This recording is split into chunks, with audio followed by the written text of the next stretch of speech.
book essentially argues that the crisis is not just an internal and economic crisis, but increasingly it's having an effect on European foreign policy as well. Some of those effects are clearly negative in nature, although there are some signs that there are at least some slightly more positive catalyzing effects on European foreign policy. So in some ways, I think the crisis is pushing European governments apart on foreign policy issues, although in some more subtle ways, it's also pulling them together to work a little bit in a slightly more united way on some of the key international issues. So actually, the read over from the internal economic crisis to the foreign policy sphere is actually slightly nuanced and complex in nature. Certainly, if you look at the statistics, then the picture is not very positive. The EU accounts for a lower shade of world trade, investment, currency holdings, defense expenditure, and development assistance than it did before the crisis. So the crisis seems to have accelerated the EU's relative decline. But at the same time, there are signs that the gravity of the crisis has convinced European governments that they do need a more outward-looking foreign policy that is more united in nature to try and defend their international interests. So you see a kind of mix of logics as a result of the crisis. In some ways, there is a logic of fragmentation and a renationalization of foreign policy. But in other respects, there's a realization that the crisis requires European governments to work together more, and one can see that even if in a subtle and often subterranean way in at least some policy areas. One thing the crisis has done is to make the EU more of a geo-economic actor, so the prioritization of commercial interests is something which has become very much more dominant. Nearly all member states have introduced strategies of commercial diplomacy. So a lot of this geo-economic activity is being pursued on a bilateral basis. So it's not European. If anything, European governments are competing more against themselves for commercial interests. But at the same time, there have been some efforts to make EU trade policy a little bit more united and more assertive. So many people predicted before the crisis that the EU would become a lot more protectionist as a result of the financial crisis. This has not happened. Rather, the effect of the crisis has been a bit more subtle in nature. So today, I think the EU doesn't hold to a kind of uniform economic liberalism at the multilateral level, but it tries to use its political power to shape the way that global markets work and to try and ensure that those markets work more to the tangible benefit of European economic interests. So that's one area that I think has changed. The other area that has changed as a result of the crisis is the EU is giving a lot more attention to Asia. I don't think we can anymore criticize the EU for underplaying the importance of Asia's rise. The EU's attention to Asia now goes beyond such an overwhelming focus on China.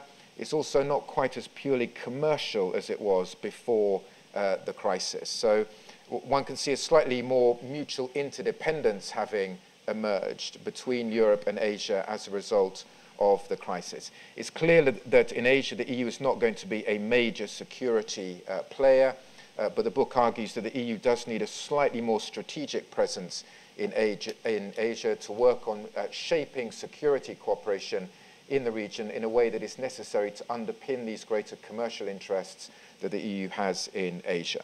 So to finish off, I'd basically summarize by saying that across these different areas of policy, the result of the crisis is that you can see a slightly uneasy mix or hedging of different logics in EU foreign policy. On the one hand, European governments are prioritizing a kind of national pursuit of short-term material interests because of the seriousness of the crisis.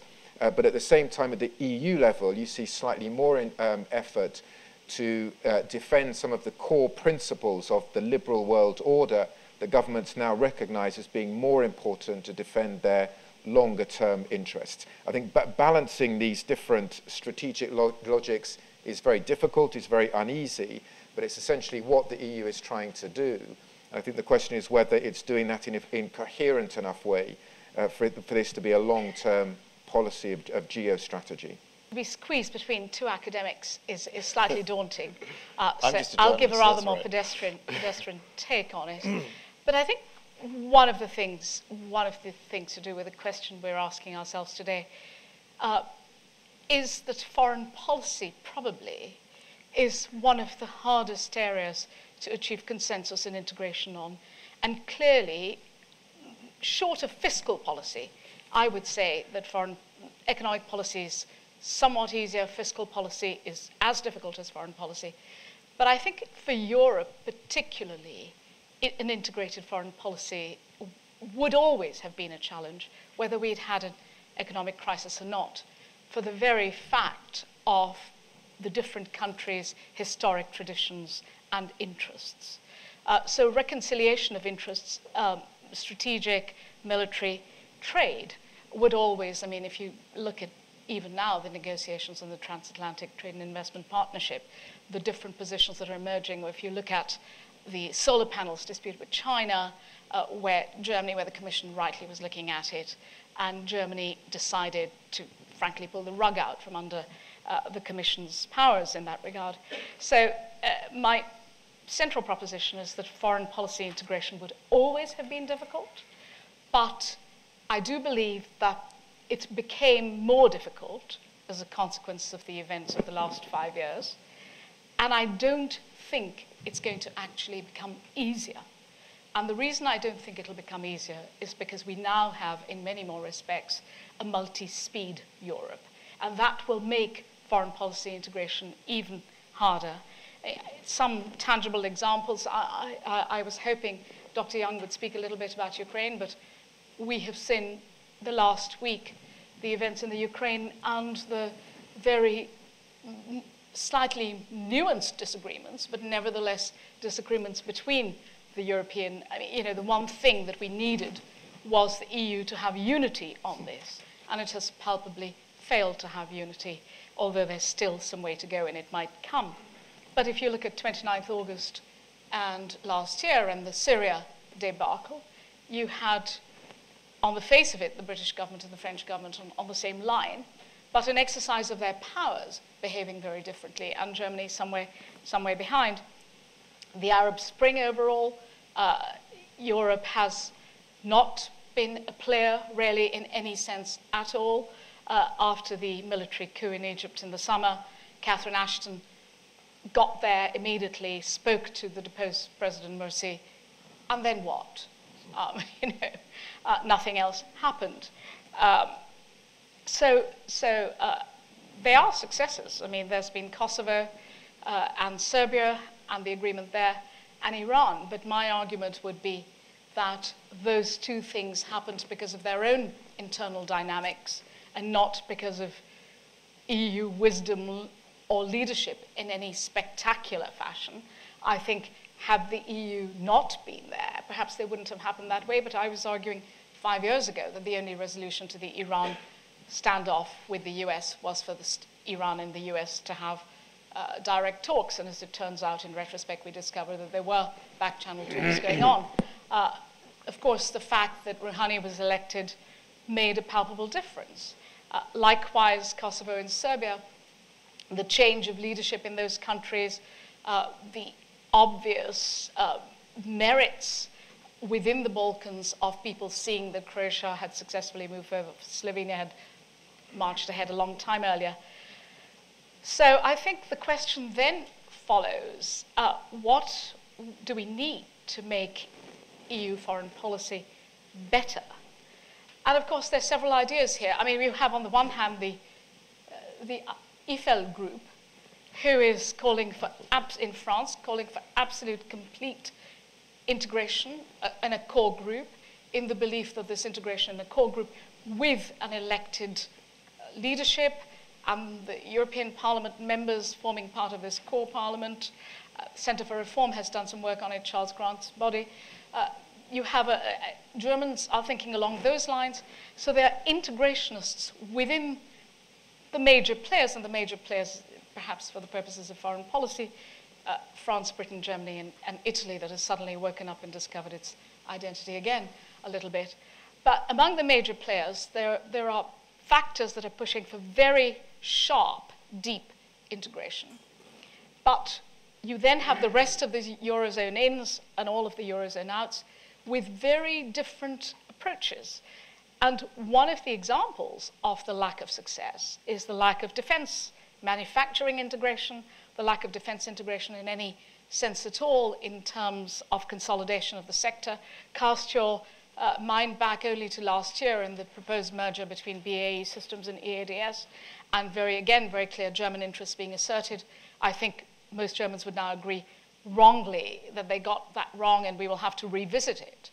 But until you have the strategic consolidation through defense integration, until you have a clear, stronger voice, and I think the only way we could get this to work better would be to have greater integration of the external action arm, Cathy Ashton's arm, with the trade arm, and possibly one supersized directorate. But it's going to be a long haul, and I think we will see far greater economic integration before we see foreign policy integration. The point I would like to make in very brief terms is the contradiction between the evolution of Europe after the economic crisis and the evolution of the world in the last few years. You remember that movie, Four Weddings and a Funeral? I think just plagiarize that and speak of Europe as 4 divorces and hopefully no funeral. You have the divorce between society and the elites. You have the divorce between North and South, if not East and West. You have the divorce of situation between France and Germany. And you have the growing divorce, who am I to speak, between the still United Kingdom and Europe. And faced with those 4 divorces, you have 4 huge foreign policy challenges. One is the fact that the United States is slowly moving away from its traditional world responsibilities. There is less America, and there's much more Russia. Russia is moving much closer, and not in the positive sense of aligning with European values, but just the reverse, returning to be, in fact, a problem, if not directly a threat. Then you have the risk of fragmentation of the Middle East right in front of us, and the risk of tension leading to war in Asia, where, in fact, some Asians are already thinking in 1914 terms. Is war in front of us? And there is a complete mismatch, divorce, between the reality of Europe's evolution, delegitimization in a way, and the need for Europe given that situation. But of course, we don't see the world alike. I mean, all Europeans would accept to see Europe as a model. When you see people on Maidan Square saying we want to live as European. But what would follow naturally is that Europe would be an actor. And Europe is not an actor. It's just a model. And you can't remain a model if you are not an actor. And that goes back to a second contradiction between soft power and hard power. We have globally concentrated on soft power for deep philosophical, historical, whatever reasons. Now we need some hard power, and we don't have it. So the question is, what will the Ukraine crisis be? Will it be a revelator and accelerator of Europe's decline, of Europe, in a way, inadequation with the challenge, or can it be a wake-up call? And it depends in part from Putin. It depends a lot from us. And here, again, I think Baroness said it very well. We don't see the world alike. I mean, I remember being with Laurent Fabius in December. He gave a marvelous presentation of the challenges for Europe in 2014. The word Ukraine was never mentioned. He spoke of Africa, of the Middle East, and at some point the foreign minister of Sweden, Carl Bildt, said, great presentation. I would have had one word, Ukraine, and start there. And the reverse with the Germans, in a way. You speak with Gerhard Schröder, he will speak openly of everything, except one thing, which is Russia. And the silence about Russia will contrast so much with the rest. So we need Europe. But will we have it? We'll see.